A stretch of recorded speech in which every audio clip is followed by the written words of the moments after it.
Olá, pessoal! Continuando no tópico sobre memória, vamos conversar agora um pouco sobre memória virtual. Nessa aula, iremos ver como é que ela funciona, quais são os principais benefícios e impactos dela dentro da arquitetura de computadores. A memória, ela sempre foi um grande problema, ainda é, para os programadores, porque nunca temos o ideal que precisamos, que seria uma memória extremamente grande, preferencialmente não volátil, rápida e com custo que seja razoável. Não vou dizer nem o menor custo possível, mas pelo menos um custo aceitável e que mantenha os computadores no mercado.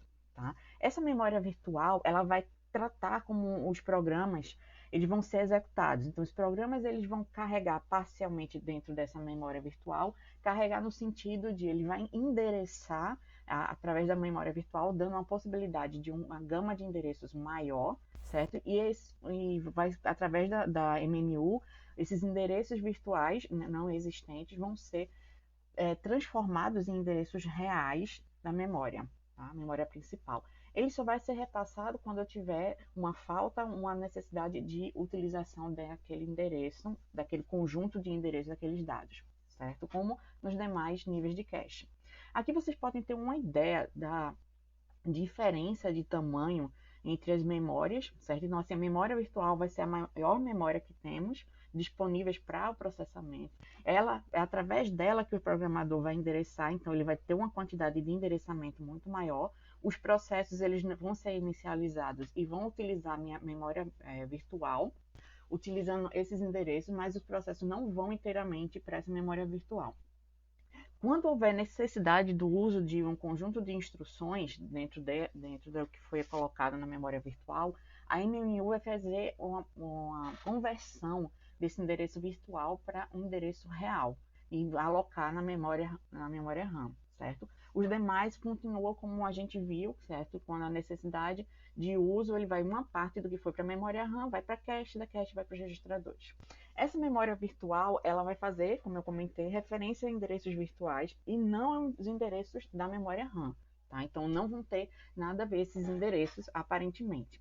Só a MMU vai ser capaz de fazer essa conversão para esse endereço físico, que são os endereços reais dentro da memória RAM, tá? E a CPU, ela vai trabalhar e manipular apenas os endereços reais. Para a CPU não chega esse endereçamento virtual, tá? Apenas o real dele. E esse mapeamento é realizado pelo gerenciador de memória, que é o MMU, que vai fazer exatamente essa transformação do endereço virtual para o endereço físico do processador.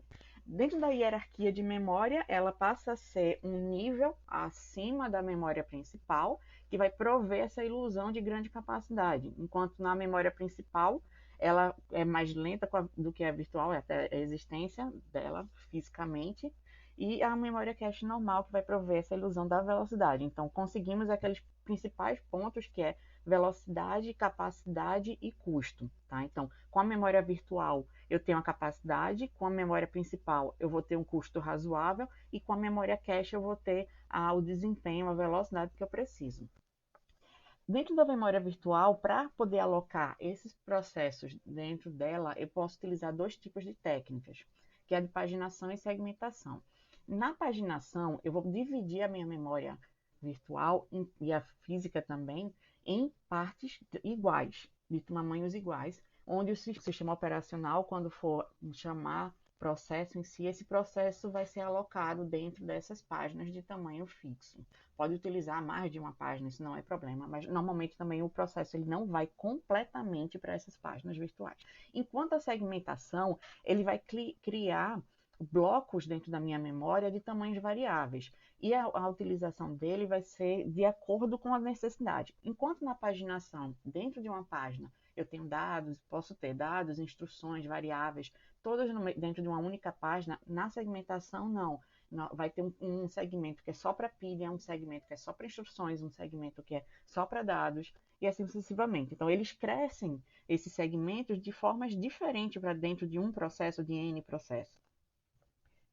E como é que funciona a paginação, que é um dos mais utilizados? A paginação, ele vai fazer, como eu comentei, vai pegar aquela memória e dividir em blocos, só que blocos do mesmo tamanho. ok? Independente se aquela parte do processo que eu vou estar alocando é muito, ou no caso o bloco, a página é muito maior do que o processo ou muito menor do que o processo. Se for menor, eu só utilizo mais de uma página para o mapeamento. Se for maior, no caso, se for se a página que eu estou querendo alocar for bem maior do que a parte do processo que eu quero alocar, então eu vou ter o que a gente chama de fragmentação interna. Uma parte daquela minha página não vai ser utilizada. Aqui dá mais um exemplo. Para cada processo, ele vai ter sua página, certo? Uma tabela de página que vai fazer aquela conversão que eu comentei. Então, eu vou receber o endereço virtual, que ele vai ser dividido em partes, certo? Uma delas vai me informar qual é a página virtual que eu vou encontrar dentro da minha tabela de página, e o demais é o deslocamento dentro daquela página. Como exemplo, tem aqui uma memória com 4K, tá?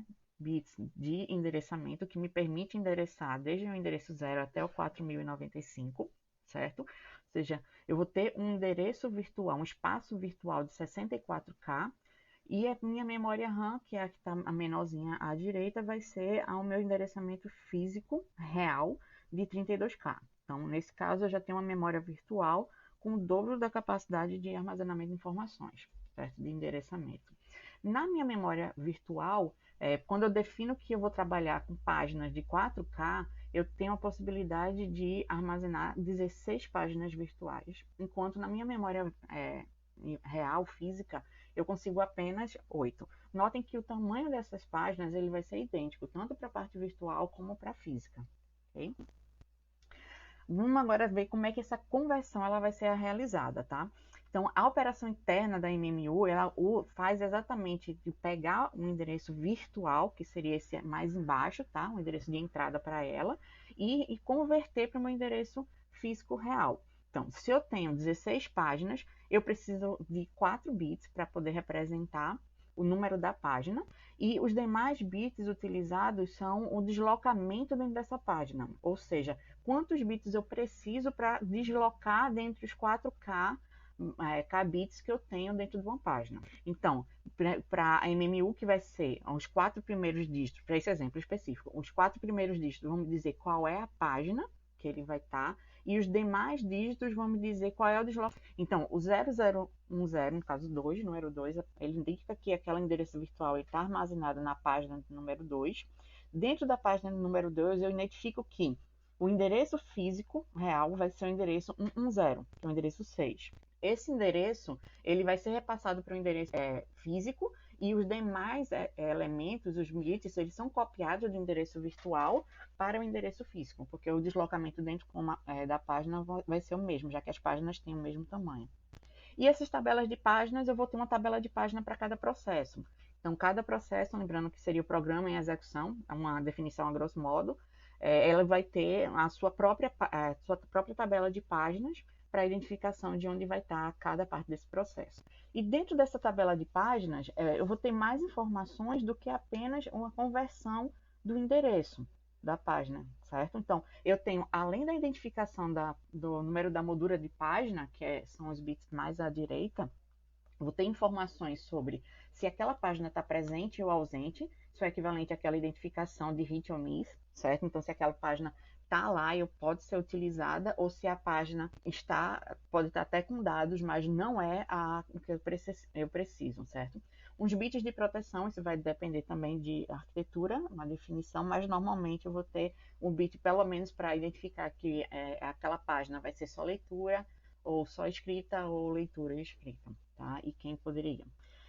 O bit de modificado, que vai identificar se foi modificado há pouco tempo ou não, tá? Isso daí eu preciso para saber quando os dados eles precisam ser escritos nos outros níveis de memória para manter a coerência. E o bit de referenciado, que é para saber se aquela página foi referenciada há pouco tempo. Esse bit de referenciado ele vai ser utilizado especialmente para a definição de qual página eu precisaria substituir quando essa minha memória está cheia. E o cache desabilita se a informação já está na cache também ou não. Mas eu também tenho problemas, lógico, com a paginação. Um dos grandes problemas dela é a fragmentação interna. Eu comentei um pouquinho antes que seria eu tenho um tamanho de página relativamente grande, onde os meus processos, ou as partes do processo que vão ser utilizadas naquele momento são bem menores do que essa página. Se elas são bem menores que a página, o resto dessa página vai ser inutilizado. Então, eu estou desperdiçando minha memória.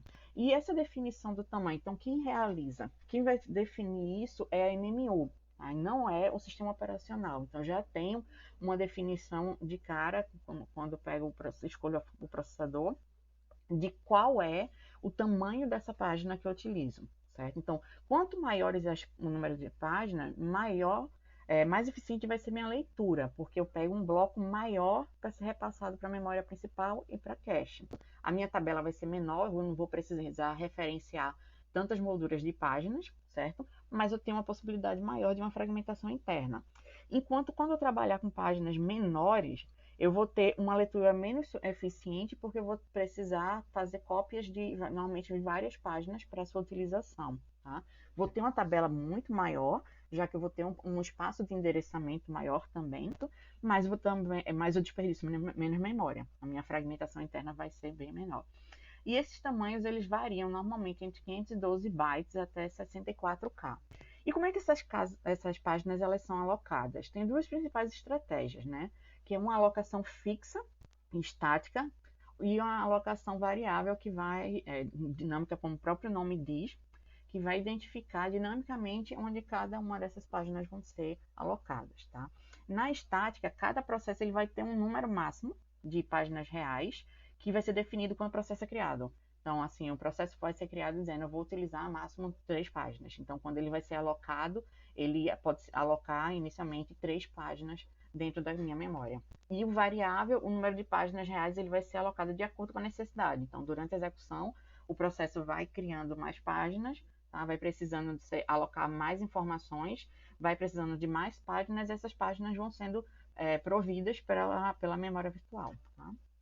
Então, essa alocação fixa, ela é bem mais simples de implementação, é equivalente, eu pego a minha memória, tenho, vamos dizer, uma memória com 6 endereçamentos, 6 espaços de endereçamento, e um processo que eu preciso de 2 espaços, outro precisa de 3 espaços, e outro de 1. Então, eu já tenho uma alocação, tipo, exemplo de as 2 primeiras páginas estaria o processo 1, as 3 próximas para o processo 2, e a última o processo 3. E essa informação seria estática, eu não fico mudando a quantidade de páginas e posso mudar até a localização, porque caso um processo desse saia da memória, ele vai ter aquele espaço livre, então a localização pode ser alterada da página, mas a quantidade não, tá? Mas eu tenho e também tem um limite igual para todos os processos, eu não vou garantir que eu não tenha um processo que utilize boa parte da memória. Okay? A desvantagem é que eu tenho um número muito pequeno de páginas reais que pode causar muita paginação, tá? Então, a necessidade de fazer várias trocas de página com a memória principal. Um número muito grande de páginas reais, ele vai causar esse desperdício também de memória principal que a gente comentou, a fragmentação interna. Então, eu tenho que tomar cuidado para a página não ficar tão pequena que eu acabe precisando fazer um número grande de leituras na memória, mas também não tão grande para não desperdiçar a memória disponível. A alocação dinâmica, eu otimizo a memória no sentido de que o processo ele vai alocando a quantidade de páginas de acordo com a necessidade. Então, foi criado um determinado processo, eu precisei de 2 páginas, aloca 2 páginas. Daqui a pouco eu preciso de 3 páginas, aloca 3 páginas. Se preciso de uma, vai uma página. Certo? Então, eu consigo otimizar a memória de acordo com o que tem do processo. Aí eu permito que eu não tenha muita fragmentação interna, eu vou utilizar o máximo de memória que eu tenho, de utilização dessa memória, assim, a parte da fragmentação interna, tomando cuidado de novo, relembrando com o tamanho da página, porque a alocação dinâmica, ela não vai ficar mudando o tamanho das páginas. As páginas vão ser sempre de tamanhos fixos, independente do estilo de alocação. Aí os processos com baixa taxa de paginação, eles podem ter um limite de páginas bem reduzido, então ele utiliza poucas páginas da minha memória e libera espaço para que outros processos sejam utilizados. Então isso permite que vocês utilizem vários programas em paralelo, tá? Que eles sejam executados. As grandes desvantagens é que eu preciso de um monitoramento constante para saber quais páginas da memória estão disponíveis naquele momento, certo? E as alocações de tamanhos variáveis, eles vão gerar muito desperdício dentro da minha memória entre as partições, porque se eu tiro de determinada página da localização 2, por exemplo, as páginas de um determinado processo estavam na localização 3, 4 e 5. Isso daí tudo foi removido. E vem um outro processo que precisa de 2 páginas, eu acabo mantendo criando um buraco aí de 2 páginas, pelo menos, entre alguns processos que estavam no início e processos depois. Então, essa fragmentação externa, mas no sentido de seriam páginas que vão estar disponíveis para serem alocados. Só que aí eu vou ter que ter processos que caibam nessa. A tabela de páginas, ela pode ser simples, como a que eu mostrei, que vai ter somente o endereço da página e os bits que eu preciso que vão estar armazenados para identificação de referência, de modificado, de acesso, ok? Mas eu também posso utilizar uma tabela de página multinível para me dar um espaço de endereçamento ainda maior, certo? Posso ter N níveis disso. Aqui está um exemplo de uma com 2 níveis, onde a primeira tabela, desculpa, ela vai identificar para qual tabela de página aquele endereço está sendo endereçado, e dentro daquela tabela de página, no segundo nível, é que eu encontro, sim, o endereço da página real, ok?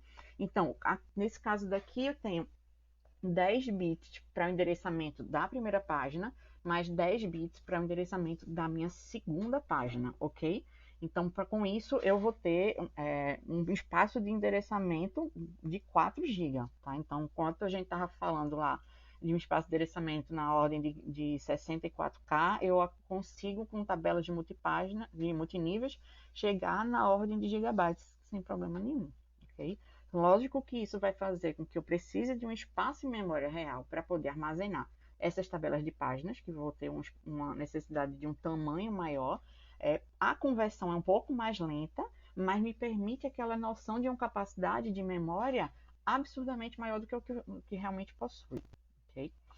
Dentro dessas tabelas, eu vou ter o primeiro código, que pelo exemplo eu defini que seriam os 10 primeiros bits, para identificar esse nível 1, ok? E os demais códigos para identificar os outros níveis, onde eu vou ter 4 MB de endereçamento em cada uma dessas tabelas de páginas de segundo nível. E eu tenho uma terceira forma de armazenar também essas tabelas de página, que é através de uma memória associativa, como a cache associativa que a gente já comentou na aula sobre a cache, certo? Essa memória que é o TLB, Transitional Look-Ahead Buffer, que é uma tabela de traduções de endereços que vai funcionar como essa cache associativa, no sentido de que eu tenho, enquanto na tabela normal de página eu preciso percorrê-la para poder encontrar o endereço, na TLB eu faço uma checagem de todos os endereços em paralelo. Lembrando que ele vai ser implementado por uma cache associativa total, tá? Então, é completamente em paralelo. Isso faz com que o meu desempenho para esse acesso às páginas seja muito mais alto, tá?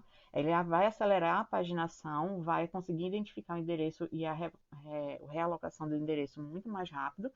Porém, eu só tenho a TLB que vai estar dentro da MMU, tá? Compartilhada entre todos os processos. A partir nesse momento eu não tenho uma tabela de página por processo, mas uma geral. Aqui é como ele vai funcionar, exatamente como as demais tabelas de. Só que a busca, em vez de ser por cada item, pelo número que está dentro dele, vai ser em paralelo, checando se o número de página passado, aqui em amarelo, bate com a tag que está dentro da TLB. Tá? Aquele espaço de tag das minhas memórias associativas, tá? Então, todas as instruções desta página, elas possuem o mesmo endereço de página virtual e, portanto, a mesma tradução. Vai facilitar bastante. Aqui está um exemplo de como ficaria uma memória associativa utilizando o TLB, tá?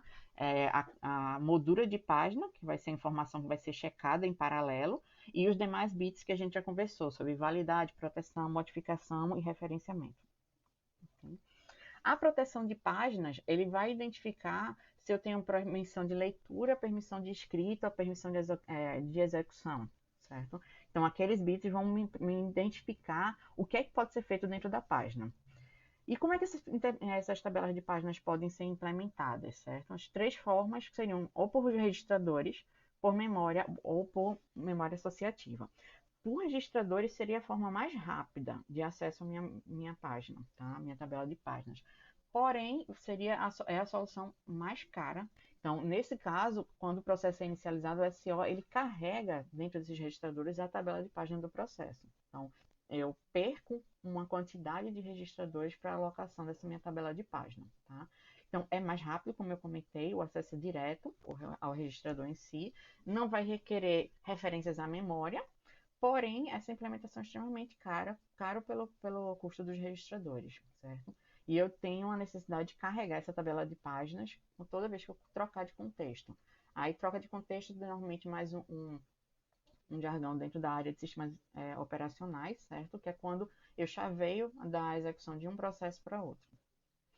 Dentro da memória, essa tabela de páginas ela pode ser mantida na memória. Nesse caso, a operação vai precisar de pelo menos 2 acessos à memória para cada conversão. Isso pode ser um problema, mas lembrando que quando eu faço esse acesso, eu não vou mandar para cache apenas o endereço pesquisado, eu mando um bloco inteiro, tá? É a página toda. E pela memória associativa, é um meio termo das implementações. Ela vai utilizar uma cache associativa, certo? E vai trabalhar com todo o processo de busca em paralelo. E essa cópia da tabela, ela pode ser identificada mais rapidamente dentro dessa cache do TLB, e isso daí faria com que o meu desempenho melhorasse consideravelmente. Certo? Aqui está o exemplo da memória associativa, onde aquele número de página vai ser equivalente ao número da tag, tá? Dentro da cache TLB. E essa informação vai ser somada com o deslocamento que foi repassado do endereço lógico para a minha memória. E se essa memória estiver cheia e eu precisar utilizar uma nova página, eu preciso conseguir espaço para poder colocar um programa novo para execução, um novo processo. O que é que pode ser feito? Tá? Então, a falta dessa página ela vai gerar uma escolha. Ou manter as que estão lá, ou remover e atualizar. Certo? Então, a página que foi modificada primeiro, normalmente ela vai ser salva, ela vai ser removida para uma outra ficar no seu lugar. Tá? Então, isso vai ocorrer sempre como ocorre quando a cache está cheia, eu preciso fazer uma realocação de dados. Okay? Então, com isso a gente finaliza essa parte de uma visão geral de memória virtual. Então, até a próxima aula. Tchauzinho.